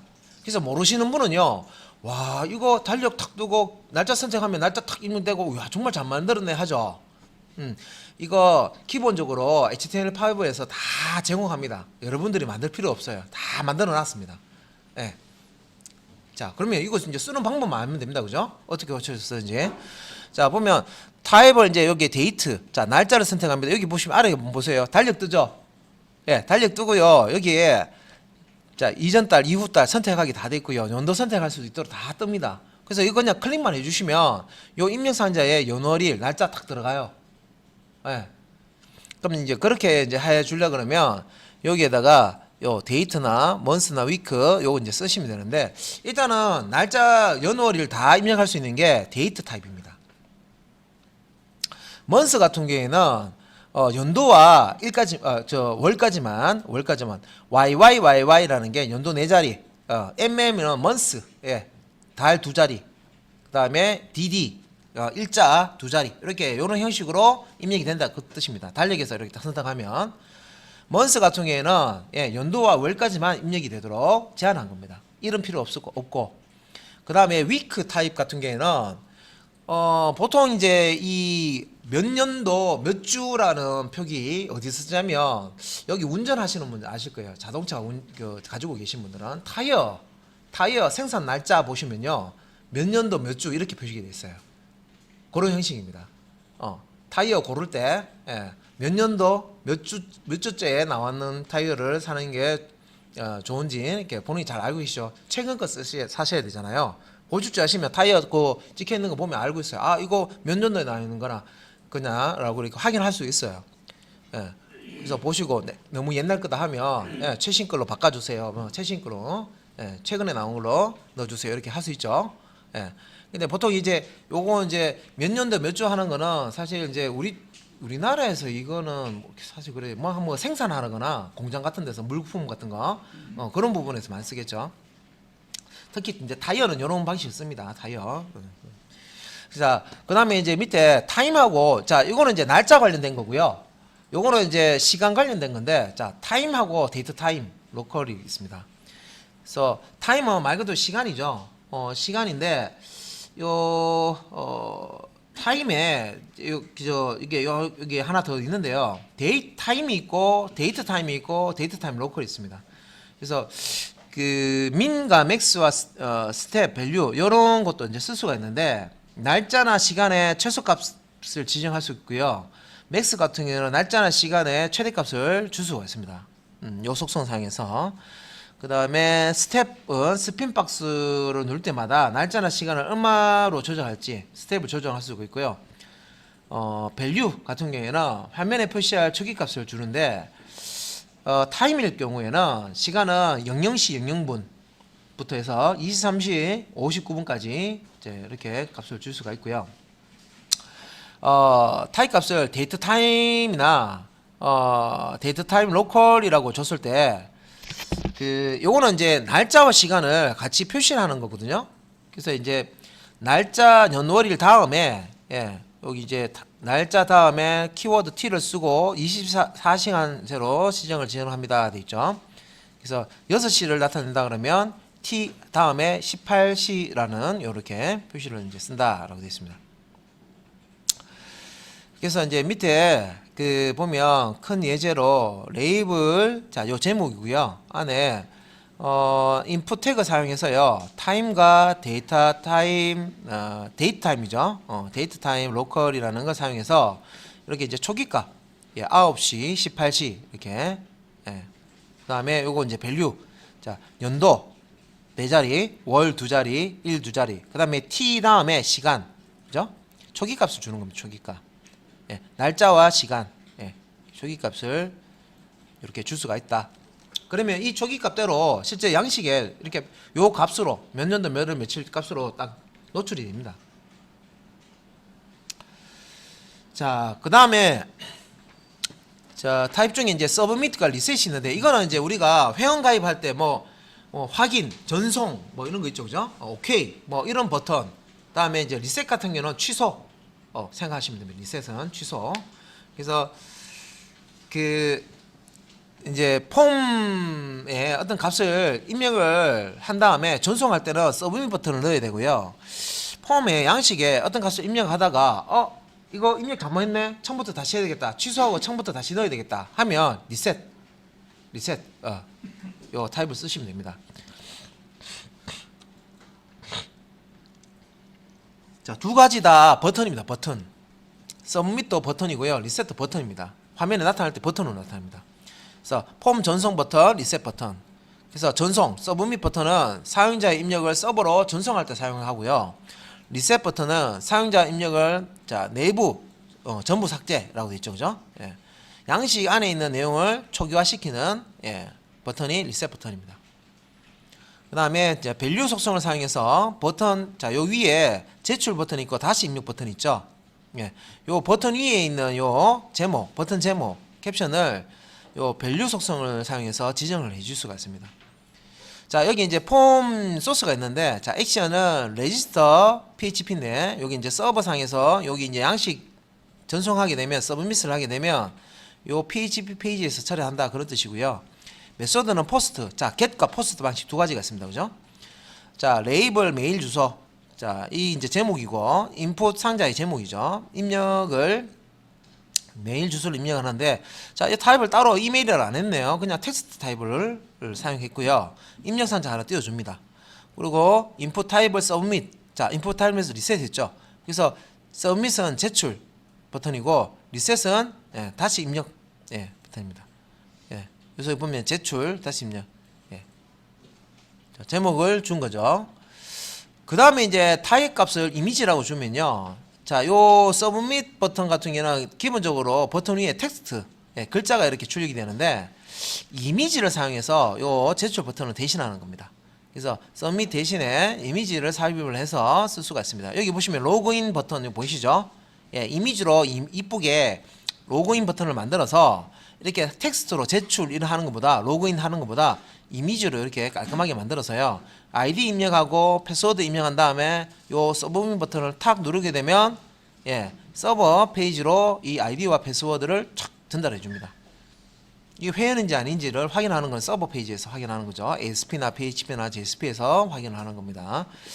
자, 폼에 보니까 자, 레이블 아이디 자, 텍스트 타입이고요. 인풋 태그의 타입이 텍스트 타입이고 사이즈 15 했습니다. 자, 요 가로폭을 얘기합니다. 가로폭. 입력할 수 있는 글자 수는 맥스 랭스라는 속성이 따로 있습니다. 네, 그걸 쓰시면 되고요. 자, 비밀번호 같은 경우에는 패스워드 타입으로 줬습니다. 그래서 우리가 여기 비밀번호를 입력을 하면 화면에는 예, 글자가 어떤 글자가 입력됐는지 비밀번호 입력된지 안 나타나고요. 개수만 나타나요. 점이나 별표로 그냥 개수만 나타나요. 자, 그리고 이제 요 인풋 태그의 타입을요 이미지로 줬죠. 예, 그러면 자, 그 제출 자 서브밋 버튼을 텍스트로 쓰는 게 아니라 텍스트 제목 형태로 쓰는 게 아니라 이미지로 쓴다고 했기 때문에 어떤 이미지인지 지정을 해줘야 됩니다. 자, 이미지 하면 생각나는 태그가 img 태그죠. img 태그에서는 우리가 src 소스라는 속성을 썼습니다. 이미지의 경로와 이미지 파일명을 요 속성 값으로 넣죠. 이것도 마찬가지예요. 그러니까 이 버튼이 이미지스 폴더 안에 login.jpg라는 파일명이다. 그러면 여기서 이제 가져오는 거죠. 가져와서 딱 서브밋 버튼으로 이제 사용을 하는 겁니다.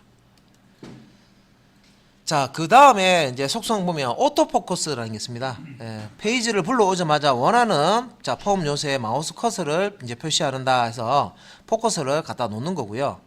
그 다음에 플레이스 홀더라고 해서 요거는 입력 상자 안에 그 입력되기 전에 여기 밑에 힌트를 뿌리는 예, 힌트 예, 입력 상자에 힌트를 출력하는 그런 이제 속성이 되겠습니다.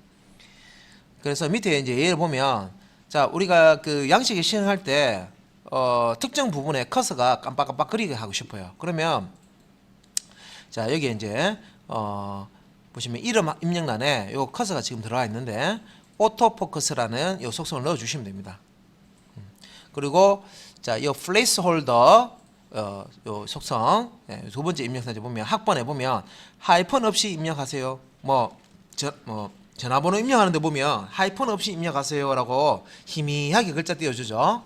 자, 이렇게 이제 플레이스 홀더라는 속성을 사용해서 그렇게 띄워주는 겁니다.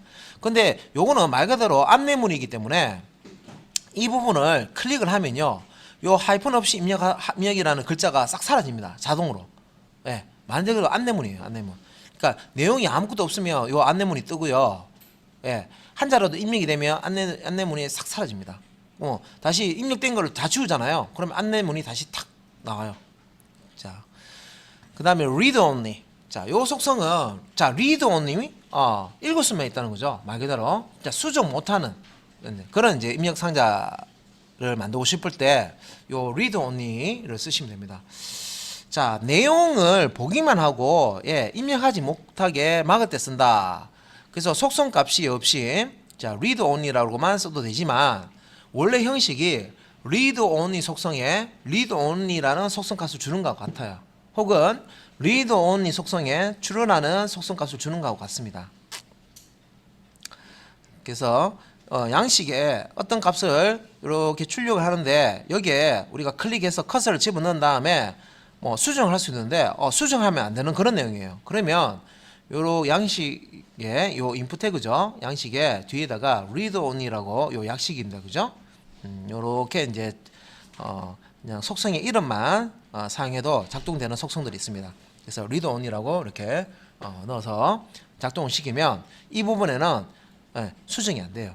커서 넣어서 다른 걸로 바꿀 수 없는 그런 형태로 바뀝니다. 요 입력 상자가.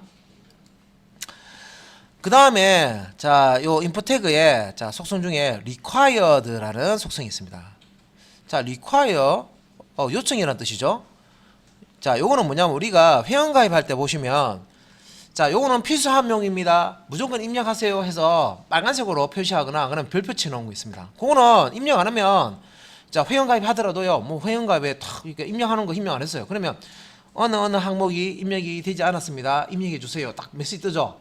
예. 그런 부분들도 예전에는 다 프로그래머가 그 오류 체크하기 위해서 유선 검사하는 것들을 자바스크립트로 다 작성을 했습니다. 예. 근데 지금은 그렇게 할 필요가 없어요. 왜? 자, 뭔가 값을 입력을 해야 되는데 비워놨다. 그걸 체크해주는 기능이 HTML5 이 표준에는 다 들어가 있습니다. 예. 그 기능이 요 required라는 속성입니다. 그래서 입력 상자 쓰실 때 인풋 태그에 입력 상자 쓰실 때 required만 붙여주시면 돼요. 속성과. 그래서 필수 필드 체크 할 때 required 속성 넣으시면 되고, 속성 값 없이 그냥 약식으로 required라고만 요 태그에다가 CL 태그에 넣으시면 돼요. 근데 원래 형식은 required 속성은 다운표 안에다가 required라고 이렇게 값 이렇게 넣어주는데, 이게 속성 이름하고 속성 값이 같기 때문에 요 약식으로 쓰는 겁니다. 그다음 이제 필수 필드는 브라우저에서 직접 체크하는 것이므로, 자, 오류 메시지 내용은 브라우저마다 다르게 나타날 수가 있다. 자, 우리가 개발자가 직접 만들어 줄 필요 없고 자동으로 이걸 체크해 준다 그랬죠. 그래서 브라우저마다 약간씩 다를 수가 있다, 메시지가. 그래서 이 소스 코드를 보면, 자, input type text 해놓고요. 입력 상자죠. 자, 여기에 오토 포커스 커서 처음에 들어가 있는 상태고요. required 됐으면, 자, 여기 입력 상자에 뭐라도 입력해야 됩니다. 뭐라도 입력 안 하고 서브밋 버튼 누르게 되면 이 부분에, 자, 지금 내용이 비어 있으니까 내용을 입력하세요라고 나옵니다. 그래서 오른쪽에 보시면 요 메시지가, 자, 여기 크롬, 파이어폭스, 익스플로러, 뭐 오페라, 그다음에 MS 엣지까지 메시지 있는데, 크롬에서는 이 입력란을 작성하세요 이렇게 창이 뜨네요. 그죠? 이렇게 띄우려면 인풋 태그에 여기에다가 required라고 넣어주면 된다는 거죠. 비워놓은 상태를 체크하고 싶다. 비워놓지 못하도록 이렇게 이 입력을 작성하세요라고, 예, 이렇게 뭔가 무조건 입력하도록, 예, 필수 입력하도록 하고 싶다 하면 required만 넣으시면 됩니다. 자, 그 파이어폭스에는 모양은 좀 다르죠. 근데 메시지가 이렇게 나옵니다. 엣지 같은 경우는 이 필드를 반드시 입력해야 합니다. 이렇게 나오고요. 익스플로러에서는 이 필드는 반드시 입력해야 됩니다. 그게 똑같네요, 그죠? 그 다음에 오페라 같은 경우에는 이 입력을 작성하세요 이렇게 나타납니다. 풍선도움말 이렇게처럼 이렇게 나타나네요, 그죠? 자, 그 다음에 이제 인풋 태그에 쓸 수 있는 속성 중에 min과 max와 스텝이 있습니다. 아까 이거 숫자와 관련된 거, 예, 넘버라든지 그 레인지, 우리 그 숫자 입력하는, 예, 그 타입이 있었습니다, 그죠? 예, 그때 봤었습니다. 그러니까 min은 최소값, max는 최대값을 제한하는 겁니다. 그래서 스텝은, 예, 허용된 범위 내에 숫자 간격을 뜻하는 거고요.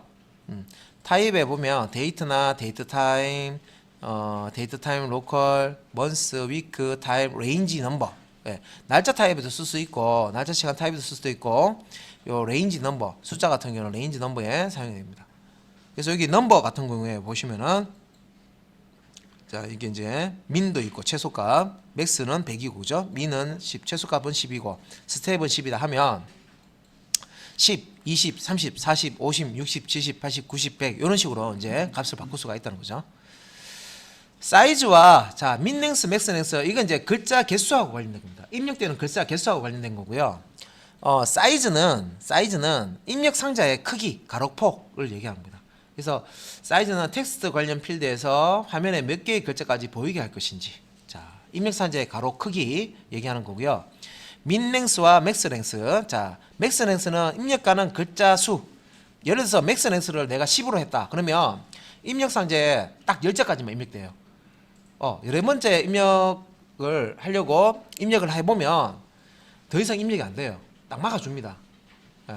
그 다음에 민랭스, 입력해야 할 최소 글자 수. 자, 크롬과 안드로이드 브라우저에서만 지원한다고 되어 있죠. 그래서 이게 최소 4자라고 해놨는데 4자를 입력 안 했어요. 그러면 아까 안내, 자, 요런 require처럼, 자, 요거처럼 이렇게 메시지가 뜹니다. 예. 그래서, 자, 최소 입력될 글자 수와 최대 입력할 수 있는 글자 수를 제한을 할 수가 있는 맥스 랭스와 민 랭스 속성입니다. 예.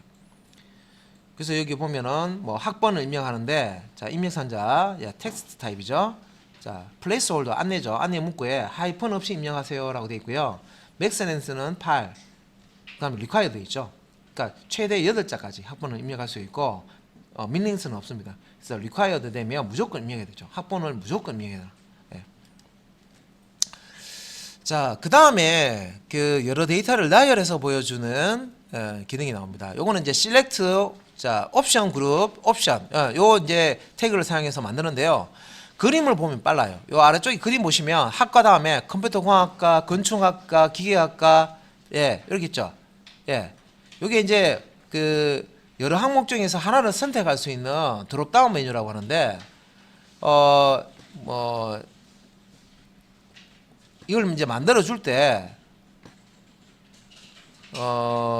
이게 보시면은 select라는 태그로 이렇게 감싸주고요. select 태그로 감싸주고 요 안에 들어가는 항목들은 요 옵션이라는 태그를 사용해서 여기 뭐 건축공학과, 기계공학과 쭉 나열돼 있죠. 예, 이렇게 나열하면 요 목록으로 이렇게 만들어집니다.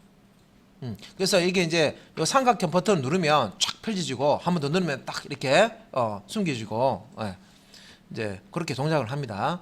그래서 공간을 최소한으로 사용하면서 여러 옵션을 표시 가능한 게 요 드롭다운 메뉴, 드롭다운 목록입니다. 자, 속성 중에 여기 selected 빨간색 있죠? 요거는 뭐냐면 컴퓨터 공학과를 선택되어 있는 상태로 표시해라 그 뜻입니다. 우리가 선택하기 전에 디폴트 값으로 컴퓨터 공학이라는 게 선택되어 있는 상태로 예, 나와라 그런 뜻입니다. 그리고 앞에 이제 이 value라고 되어 있는 것은 우리가 서버상에 우리가 이제 하나를 선택해서요. 서버로 서밋을 하면 이 값이 전달이 됩니다. value 안에 있는 예, 이 값이 서버상으로 이제 전달이 되게 됩니다. 자, 그래서 이제 그 select 태그 다시 여기 이제 아까 다 설명드렸죠. 그래서 select 태그의 이제 속성이 어떤 게 있냐면 사이즈라는 게 있고요. 멀티플이라는 게 있습니다. 그래서 이제 이 사이즈는 뭐냐? 화면에 표시될 드롭다운 메뉴의 항목 개수 이거 얘기하는 거예요. 이 개수. 예. 여기 보면 여기에 몇 개로 제한할 수가 있는데 요 크기를 예, 한 화면에 이렇게 표현해 줄 수 있는 크기를 제한할 수 있습니다. 기본 디폴트는 1입니다. 1이고요. 이거를 이제 그 크기를 키우면 요 모양이 아니라 위쪽 아래쪽 화살표가 있는 모양으로 바뀝니다. 말 그대로 이렇게 목록 형태로 바뀝니다. 요거는 이제 드롭다운 메뉴 형태죠. 그래서 크롬 브라우저의 경우 사이즈에 진행된 개수보다 하나 더 많은 옵션을 표시해야 됩니다. 그리고 사이즈를 3으로 지정하면 4개의 옵션이 표시됩니다. 되어 있죠. 그죠? 이제 사이즈를 값을 주면 요 개수보다 많은 옵션, 하나 더 많은 옵션이 여기에 나온다. 자, 멀티플은 뭐냐? 예, 브라우저 화면에 여러 개의 옵션이 함께 선택을 하려 그러면 요 멀티플이라는 걸 속성을 넣으셔야 됩니다. 그러면 요 항목 중에 하나만 선택하는 게 아니라 여러 개를 선택할 수 있도록 만들어 줍니다. 예. 그러니까 항목을 하나만 선택할 수 있도록 만들 수도 있고요. 동시에 요 항목 중에 이것도 마음에 들고 이것도 마음에 들어요. 그러면 두 개를 선택해야 되죠. 그런 경우에는 우리가 속성을 멀티플이라고 줍니다. 그래서 브라우저 화면에 여러 개의 옵션을 함께 표시하면서 컨트롤 키를 누른 상태에서 드롭다운 메뉴에 있는 여러 항목을 선택할 수 있도록 하려면 멀티플 속성을 쓸 수 있다. 자, 그 다음에 옵션 태그인데, 자, 옵션은 요 항목들을 만들어 줄 때, select 태그 안에 요 항목들을 만들어 줄 때 옵션 태그를 씁니다. 자, 우리가 목록 UL이나 OL 순차 목록이나 비순차 목록 만들 때 그때 항목은 뭘로 만들었어요? li라는 태그를 사용했죠. 리스트 아이템 li, 그죠? 그것처럼 이 select라는 태그 안에 옵션을 넣어서 이 드롭다운 목록의 항목들을 만들어 줍니다. 자, 근데 이 옵션에 쓸 수 있는 이거 지금 value 사용했죠? 체크도 사용했습니다. 그죠? 자, value는 옵션을 선택했을 때 서버로 넘겨질 값을 지정하는 거고요. selected는 자, 화면에 표시될 때 기본적으로 선택되어 자, 화면에 출력할 것을 이제 이렇게 selected라고 표시를 해 주시면 되겠습니다. 자, 그리고 이제 옵션 그룹이라고 했어요. 예, 그룹을 이게 항목이 많을 때 드롭다운 목록에 이렇게 항목이 많으면요 보기가 되게 싫어요. 예, 이쁘지 않습니다. 그래서 그런 경우에 같은 어떤 분류에 해당하는 것들을 묶어서 출력할 수가 있는데 이렇게 공과대학 같은 경우에는 건축공학, 기계공학, 산업공학, 전기, 전자, 컴퓨터, 화학공학이 공과대학 쪽이죠. 그래서 이렇게 그룹명으로 해서 묶어줄 수가 있어요. 이게 묶어주는 기능을 OPT 그룹이라고 있죠. 옵션 그룹, 옵션 그룹이라는 태그를 사용해서 이렇게 만들어줄 수가 있습니다. 그래서 여러 항목의 그룹을 묶을 때 사용하고요. 자, 레이블, 라벨 속성을 사용해서 그룹 제형을 붙일 수가 있습니다. 그래서 이 형식에 보면 select 태그 안에 그냥 옵션만 쫙 쓰게 되면 일자로 그냥 쫙 나오는데 막 이게 어느 그룹인지 모르잖아요, 그죠? 그래서 그런 경우에는 이렇게 자 공과대학, 자 옵션 그룹, 레이블 속성 줘가지고요 공과대학 그룹을 만들어주고 OPT 그룹 시작 태그와 종료 태그 안에다가 요 해당하는 그룹에 속하는 옵션들만 이렇게 모아서 넣으시면 돼요. 그러면 이건 이제 공과대학 그룹이 되는 거고 아래쪽에 OPT 그룹, 옵션 그룹에 자 레이블을 인문대학으로 주고요. 여기 안에다가 인문대학에 속하는 옵션 태그들만 넣어주시면 요거는 인문대학 그룹이 됩니다. 예, 이렇게 그룹을 나눠서 자 목록을 출력을 해줄 수가 있습니다. 드롭다운 목록. 예. 그 외에 자 데이터 리스트와 자 옵션이라는 게 있는데 자 요거는 이제 우리가 입력 상자 사용할 때요 그 자동으로 아래 목록을 띄워주는 그런 기능입니다. 입력할 때 보면 밑에 자동으로 목록 띄워주는 기능이에요. 입력 상자에 예, 풍선 도움말처럼 밑에 탁 이렇게 뜨는 거 있죠. 자 그게 이제 어떻게 만들어지냐면 요 데이터 리스트와 이제 옵션을 쓰시는 건데 요 데이터 리스트 태그 안에다가요. 예, 요 태그 안에다가 요 옵션 요를 태그를 넣어주고요. 여기에 값을 넣어주시면 됩니다. 그런데 이제 요 데이터 리스트를 예, 요 목록을 누가 쓸 거냐면 텍스트 타입의 입력 상자가 쓸 거예요. 그래서 여기에 보면 데이터 리스트의 ID 값, 데이터 목록 ID라고 되어 있죠. 이름을 주는 거예요. ID 이름을 주고요. 요 이름하고 동일한 값을 요 인풋 타입이 텍스트인 요 그 리스트 속성 값으로 주시면 됩니다. 그래서 요 이름하고 요 이름하고 일치가 되면 예, 연동이 된다는 거죠. 그래서 여기에서 이제 입력 상자 예, 어떤 값을 입력을 할 때 값을 여기서 찾아서 이렇게 쭉 띄워주는 겁니다. 예. 그래서 이 옵션 안에 쓸 수 있는 속성은 value와 레이블 두 가지가 있습니다. 그래서 사용자가 레이블을 선택했을 때 서버는 능력치 값을 value를 넣어주고요. 레이블은 사용자를 위해서 브라우저에 표시할 값을 레이블에 넣어줍니다. 따로 이 레이블 값을 지정하지 않으면 이 value 값을 레이블로 사용을 할 수가 있습니다. 예. 자 데이터 리스트하고 옵션 이제 사용하는 방법인데 여기 이제 인풋 태그에 보면 텍스트 타입으로 자 입력 상자 이렇게 있어요.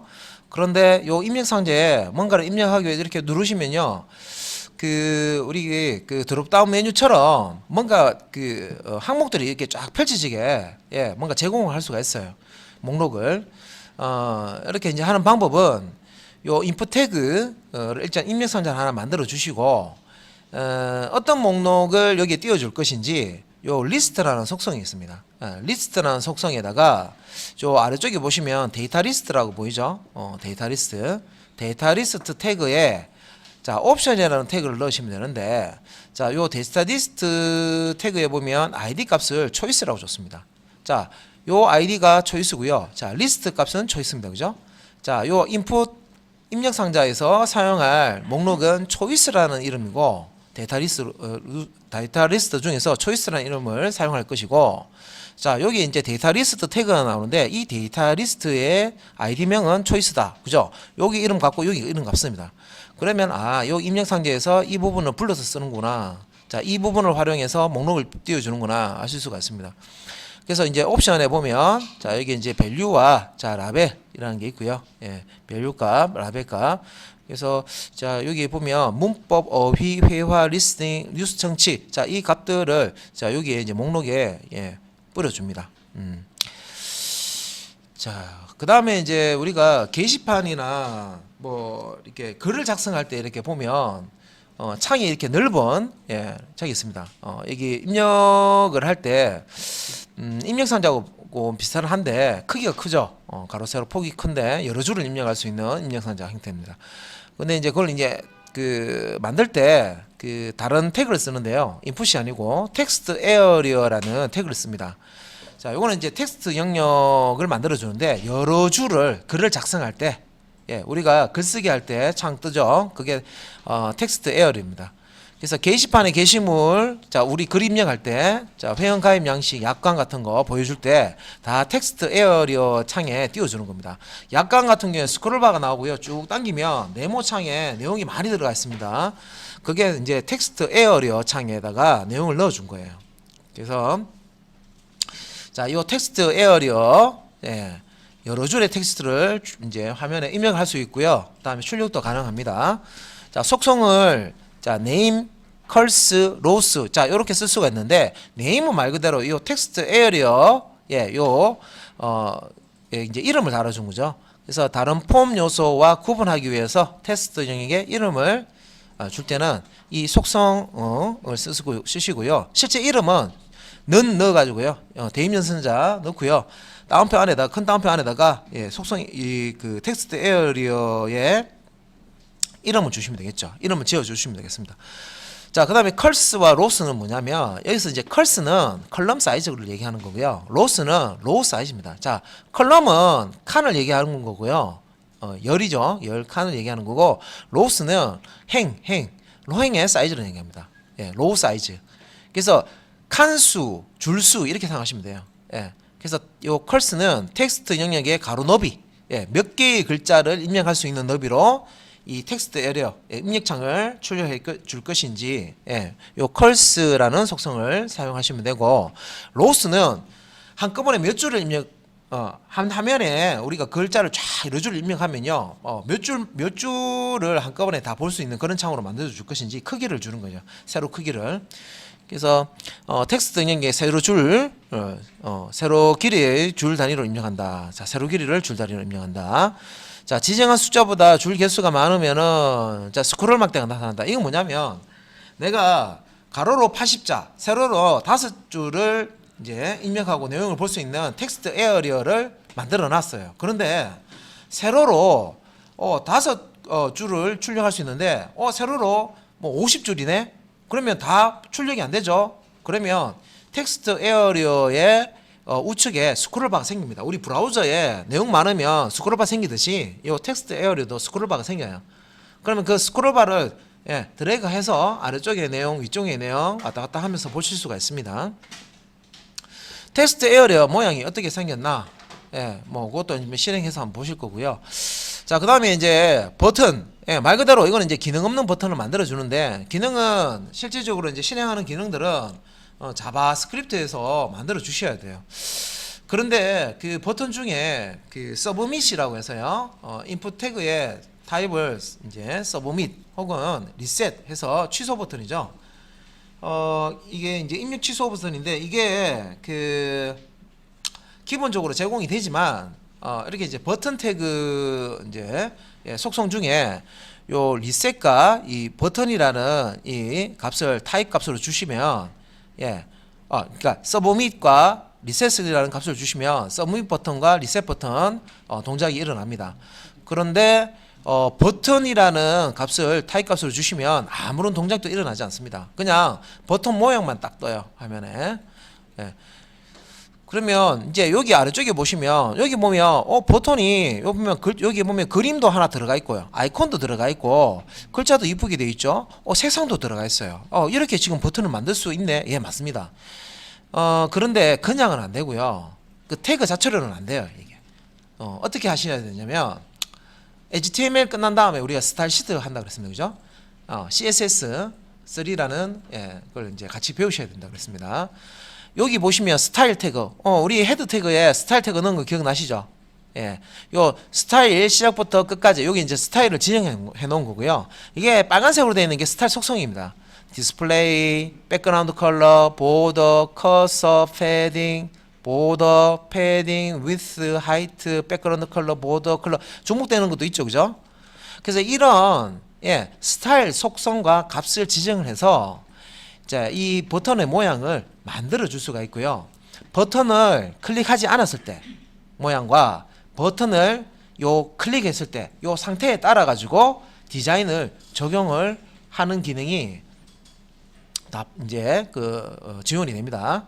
그래서 이제 이 스타일 시트를 배우시면 기존에 밋밋한 그런 태그로 출력할 수 있는 그런 이제 것들도 이렇게 깔끔하게 만들어 줄 수가 있습니다. 스타일을 해야 제대로 된 걸 만들 수가 있고, 그 다음에 우리가 이제 반응형 웹을 만든다 하면 반응형 웹사이트를 만들어야 된다. 자, 트랜스포머 말씀드렸죠. 코드를 내가 하나만 만들었어요. 파일을 하나만 만들었어요. HTML. 근데 PC에서 봤을 때는 쫙 펼쳐지게 보이고요. 스마트폰에서 봤을 때는 한 줄로 탁 이렇게 축소돼서 보인다. 레이아웃도 배치도 자기가 알아서 이렇게 바뀌어요. 트랜스포머처럼. 자, 그런 형태로 이제 사이트를 만드는 게 이제 반응형 웹사이트를 합니다.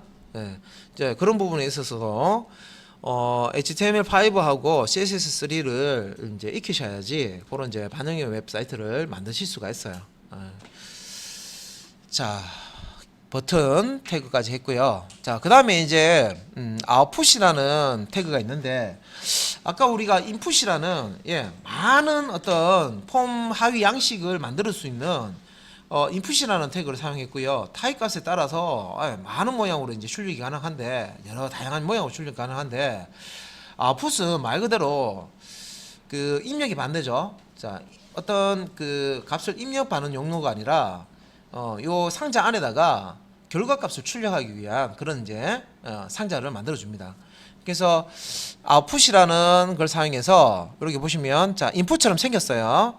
인풋 타입에 자 입력 상자처럼 생겼는데, 여기 보시면 이제 리절트라고 되어 있는 부분이 있죠. 아웃풋은 제가 네임을 리절트라고 되어 있고요. 요 부분입니다. 요 부분.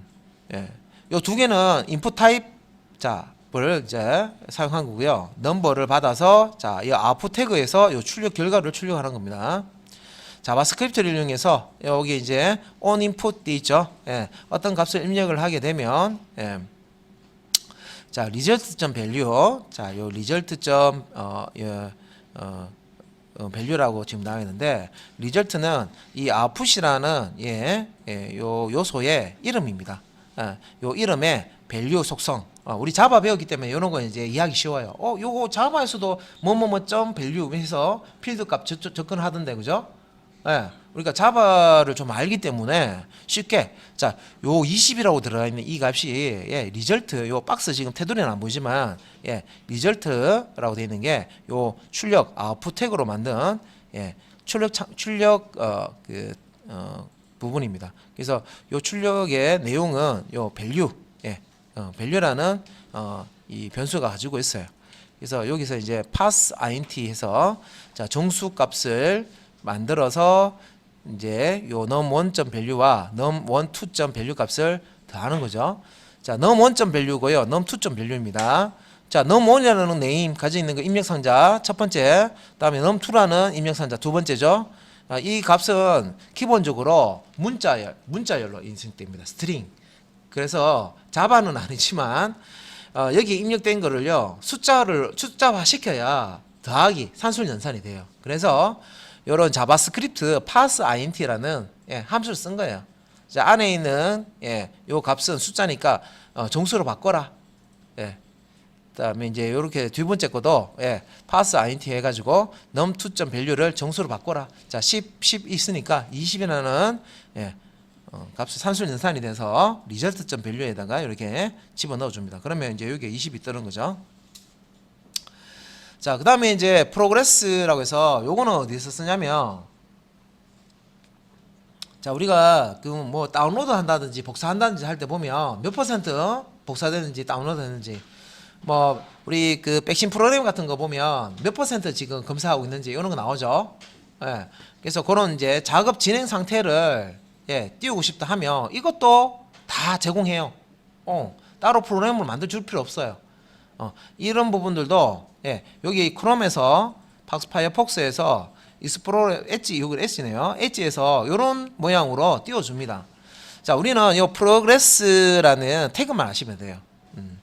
자, 맥스 값이 있고요, 밸류 값이 있는데 총 전체 이 마지막 값이 60인데 그 중에서 50까지 채워달라 그런 거죠. 그다음에 이제 그 30% 자, 맥스를 100을 주고요. 요 30을 주면 30% 지점에 예, 이렇게 이제 색칠이 됩니다. 예. 그래서 여기서 사용하는 value와 max 설명인데, value는 작업 진행 상태를 나타내는 부동소수점으로 표현된다.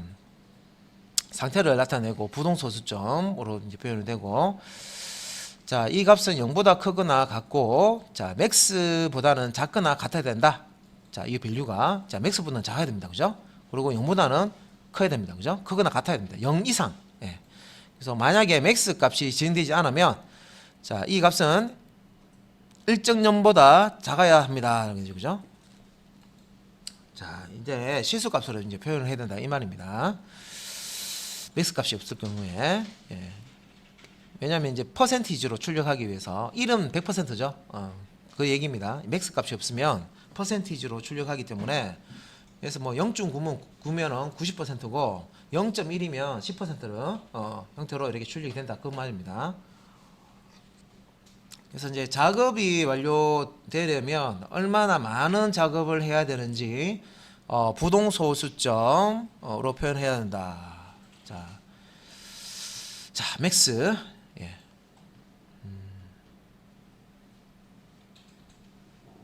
자, 0보다 커야 된다. 당연하죠, 그죠? 예. 자, 요런 이제 프로그레스라고 해서 어떤 진행 상태를 나타내주는 요런 이제 요소가 있고요. 그 다음 이제 미터라는 것도 있습니다. 미터는 아까 진행 상태하고 비슷하긴 한데요. 조금 이제 다른 부분이 요 속성들이 조금 다른 속성들이 있어요. 그래서 전체 크기 중에 얼마나 차지하는지를 표현한다라고 됐죠. 예. 그래서 이제 하드디스크 용량, 사용량, 그다음에 유권자 투표율 이런 것들 표현할 때 여기 이제 그림이 나와 있죠. 점유율이라든지 사용량이라든지 트래픽 초과라든지 적절한 트래픽 이런 것들을 표현해 줄 때 요 미터라는 걸 쓰시면 됩니다. 예. 그래서 자, 여기서 쓸 수 있는 속성이 민과 맥스, 최소 최대값이죠. 범위입니다. 최소값과 범위의 최소값과 대제값. 자, 값을 정해주지 않으면 0과 1로 간주된다. 자, 최소는 0이고 맥스는 1로 간주된다.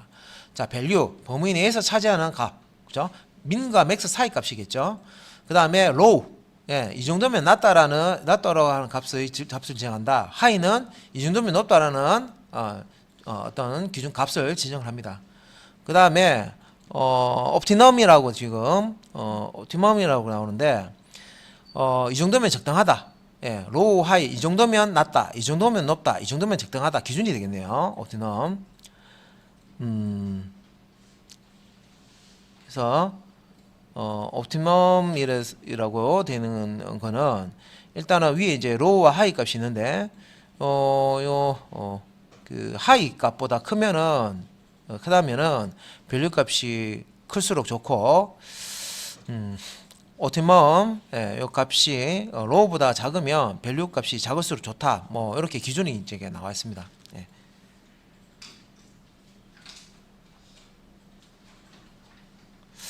자, 뭐 이런 기준이 있고요. 예, 요 태그에 보면 요런 이제 미터 라는 태그에다가 요런 이제 속성 사용해서 값을 한번 넣어 보면 됩니다.